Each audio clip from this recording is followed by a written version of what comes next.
যে আমরা তো শর্ট নোটিসে আপনাদেরকে জানানোর পরে আপনারা যে সবাই আপনাদের মূল্যবান সময় আমাদের জন্য দিয়েছেন বা এসেছেন, এজন্য আমি আবারও কৃতজ্ঞতা জানাচ্ছি। আসলে আপনারা জানেন কেন আমরা আজকে খুব শর্ট নোটিসে আজকের এই সাংবাদিক সম্মেলনের আয়োজন করেছি। আপনারা জানেন যে একটা চাঞ্চল্যকর যে ঘটনাটা ঘটেছিল আপনাদের সাংবাদিক বন্ধু ভাইদের সাথে, সেই বিষয়সহ আমাদের যে গত সপ্তাহে আমরা যে বিশেষ অভিযান শুরু করেছি সেই বিষয়ে অ্যাচিভমেন্ট জানানোর জন্য আজকের এই আয়োজন। তো আমি অফিসিয়ালি আপনাদেরকে জানাচ্ছি আমাদের এই লাস্ট কয়েকদিন যে অ্যাচিভমেন্ট আছে, সেই সাথে যে চাঞ্চল্যকর যে মামলাটা অর্থাৎ আমাদের এক সাংবাদিক বন্ধুদের সাথে হয়েছে, সেই বিষয়টা একটু আপনাদের অবগত করার জন্য আজকের এই আয়োজন। আমি জানাচ্ছি যে এটা আমাদের প্রেস নিউজকে একটু আপনাদের উদ্দেশ্যে করে শোনাচ্ছি। সেটা হচ্ছে গত 1/6/2026 থেকে 11/6/2026 খ্রিস্টাব্দ তারিখ পর্যন্ত নিয়মিত পুলিশ কার্যক্রম ও বৃষ্টি অভিযানের মাধ্যমে ঢাকা জেলাধীন 7টি থানার সর্বমোট 1008 জনকে আমরা গ্রেপ্তার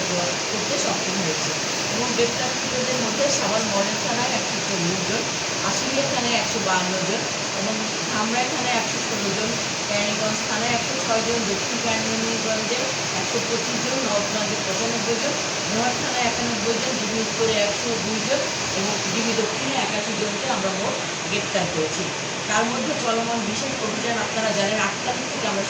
শুরু করেছি,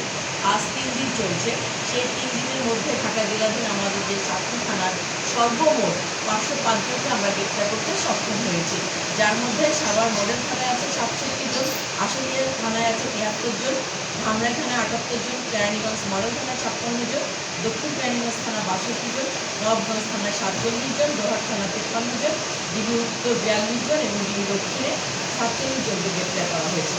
এছাড়া উল্লেখযোগ্য আপনাদের একটু জাস্ট আমাদের যে চলতি মাস জুন চলছে, যেহেতু আমাদের আসলে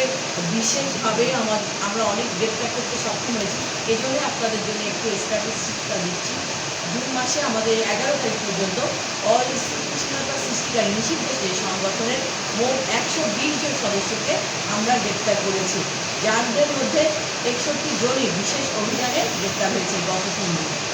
তারপর অবৈধ মাদক সংক্রান্ত মোট 165 মামলায় 239 জন গ্রেপ্তার সহ তাদের নিকট থেকে প্রায় 20 কেজি গাঁজা, 15,570 পিস ইয়াবা, প্রায় 400 গ্রাম হেরোইন, 35 লিটার চোরাই মদ, 40 পিস ক্যাম্পেল ডল ট্যাবলেট ও 16টি টন কফি অ্যাসিড ইঞ্জেকশন উদ্ধার করা হয়। কেবল বিশেষ অভিযানে অবৈধ অস্ত্র উদ্ধার